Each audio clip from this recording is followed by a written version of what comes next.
Watch out, watch out, watch out, watch out!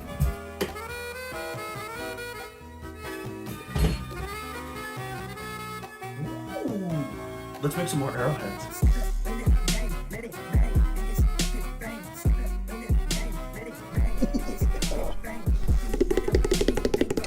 Hello everybody and welcome to today's video. I have something very exciting for y'all today, and it is a new napping material, and a very unique one at that. But what is it, you might ask? From the surface, it looks like some simple colored pane glass. It's a little bit rough on one side like an orange peel, and the other side is fairly smooth. But as soon as you turn off the lights and shine a black light on this stuff, you'll quickly see that this is not normal glass. This stuff glows. But why does this glass glow? And are there different types of glow? Can I eat it? It does look very tasty. Well, lucky for y'all, I will be answering those questions as well as making a couple arrowheads out of this stuff. And on that note, let's not delay things any further. Let's just jump right into the video and let's start learning about glow.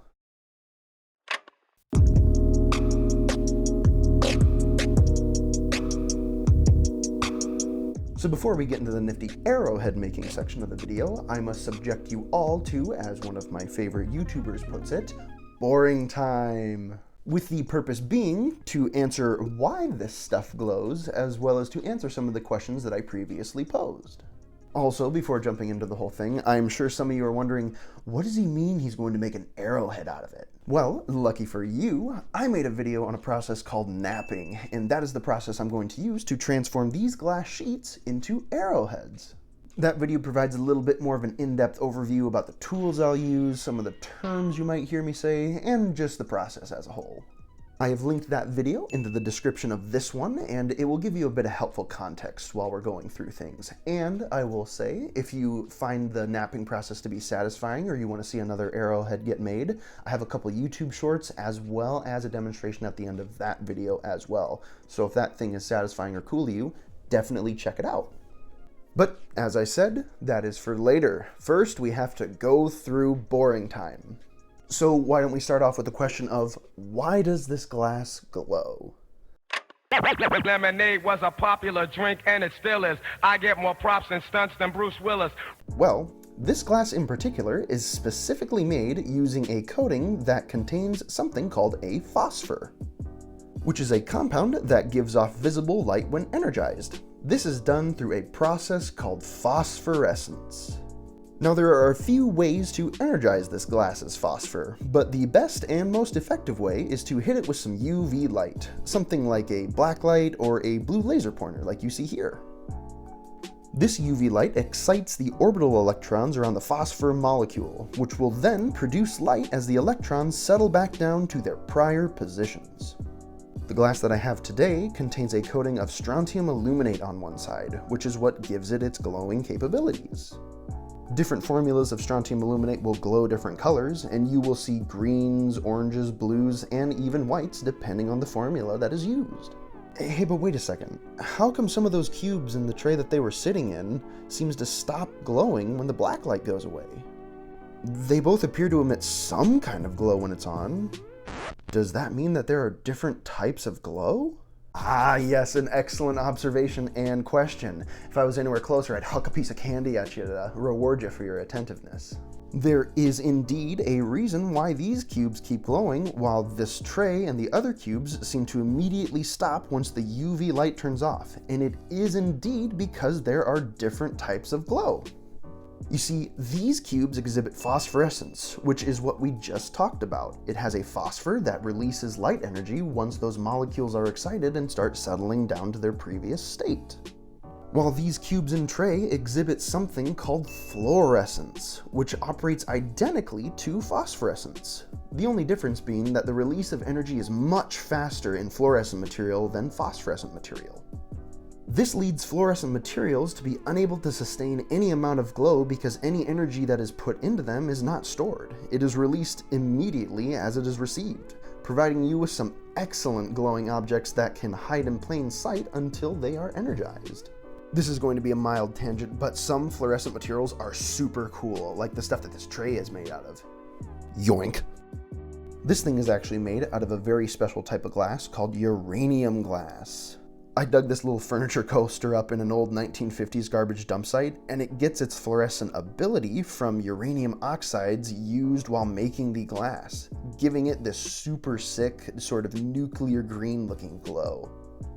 I've kept some other things that I've found while digging through that garbage, and as you can see, some of it glows a bit differently, which is due to the variability in the amounts of uranium oxides that were used when producing the things. And you better believe that I've made a couple arrowheads out of the scraps that I have found. I mean, like, look at these things. Look at them. They're so cool looking. Anytime that I handle them and show them under a black light, I feel like I'm holding some sort of like weirdly enchanted magical item that has the ability to slay some ultimate creature of darkness or something. Now, you know when you're driving down the highway at night and it's pitch black and some jerk is riding you like 3 feet behind your bumper and he has those LED lights that are filling your car with what is essentially the sun? That is basically what the safety stands are doing to me right now, because I can already feel them 3 feet up my butt saying, That's dangerous. The fine radioactive dust you made will contaminate every waking moment of your life and give you cancer. 3 things, okay? I'm getting myself all worked up here. 1, the amount of radiation that I am being exposed to by handling that uranium glass compared to something like, I don't know, a commercial flight, which I have taken 12 of in the last 365 days, is laughable. And I'm not just saying this, I did research. I looked at stuff. I read things. You know how rare that is on the internet nowadays? No, I read a scientific paper on systematic radiological assessment of exemptions for source and byproduct materials. A thrilling read, I can assure you. Using what I found in that paper, as well as a couple online calculators, I found out that with the 12 commercial flights that I have taken in the past 365 days, I have experienced around 6 millirem of radiation in total. Just for comparison, the amount that you usually get from your standard X-ray is around 10 millirem or so. So I almost have given myself an X-ray's worth of radiation from going on just those flights alone. But I'm sure you're wondering, where does that stack up to the uranium glass? Well, assuming that the uranium oxide composition in the uranium glass that I had was around 10 or so %, I would be experiencing around 0.0018 millirem of radiation. Do you know how much radiation you get from eating a banana? 0.01 millirem of radiation. You get more radiation from eating a banana than handling this stuff. Is that not crazy? So I think it's pretty safe to say that as far as radiation exposure goes, I'm gonna be okay. 2, the actual kind of bigger issue, it would be the dust that I created while napping with the material. Now, I took the proper precautions. I had a respirator on, I had airflow, and I did it out in an area where it won't really do any harm. And don't worry, the radioactive dust that I made while napping the uranium glass isn't anywhere near as potent as some of the naturally occurring sources of radiation out there. I mean, compared to things like radon, sunburns, or even just the food that we eat, the dosing you'd see from interacting with this uranium glass dust would be pretty much minuscule. I should also say that I'm not entirely worried about contaminating my surroundings because, fun fact, I live in Iowa. What does this have to do with radioactive glass? Well, nothing, really, admittedly. It has everything to do, though, with what radiation tends to give you, which is cancer. See, something about Iowa is that all of our water supplies are horribly tainted with all sorts of agricultural chemicals, to the point of them basically just being cancer juice. So don't come to me whining about, oh, you're gonna give yourself cancer. It's like, no, I'm not. I'm pretty sure by taking a swig of water, I am shaving 2 seconds off of my life expectancy. I'm surprised that stuff doesn't glow under a black light. What? But geez, come on, guys. You gotta rope me back into things like this when I go off on tangents. We gotta stay on track, all right? I probably ate up so much time talking about that we're just gonna summarize the questions because I'm pretty sure we have answered most of them so far. So to answer the question of why does this glass glow, it glows because of a coating of phosphorescent material on one side, which can be energized into releasing light. Then, to answer the question of are there different types of glow? Yes, there indeed are. Phosphorescence, which is the release of light over a period of time, and fluorescence, which stops as soon as the energy source is taken away. And last but not least, since I did say it and I kind of probably should answer it, can you eat it? No.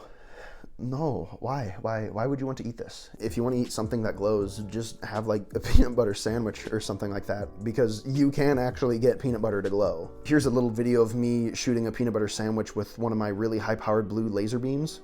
It does indeed produce a very faint glow. Not entirely sure why, but if you want to eat something that glows that isn't radioactive or full of chemicals, there you go. If you're curious to learn a little bit more in depth about what luminescence is, I have linked a couple of YouTube channels, videos, and website articles, including the fabled Systematic Radiological Assessment of Exemptions for Source and Byproduct Materials. A thrilling read, I can assure you, in the YouTube description down below. So check those out if you want to learn a little bit more, and I think it's time that we get on to the project section of this video. I've sat here and talked to you enough, so let's just grab our peanut butter sandwiches and let's see what we can make today.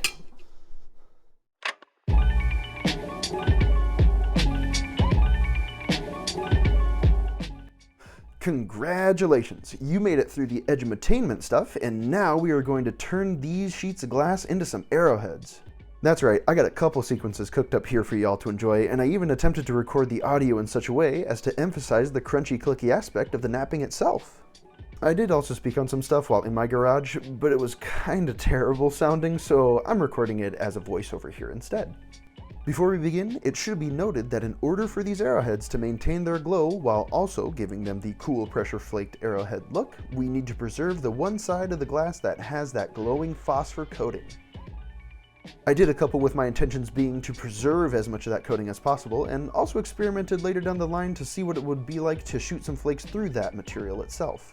Something that you will get to see in these sequences that I filmed. But in order to accomplish this, I will need to be making something called a monoface point, where only one side of the point sees advanced pressure flaking, while the other side remains mostly untouched. Later, of course, I did dabble in some biface points, which see pressure flaking on both sides, resulting in a finished product that usually has an ovid cross-section as opposed to a half circle like the monoface point. But starting off, I chose to attempt a monoface, as I had never done one before. It really wasn't too bad, and my strategy was to introduce a bevel onto one side of the glass. Utilizing this bevel, I would then work down the profile of the glass itself, doing my pressure flaking in order to give it that signature flint-knapped look. In the end, I was quite pleased with my results, and I won't make you sit here listening to me yap any longer. Enjoy the sound of flint knapping, traffic, and rain while I fashion some points.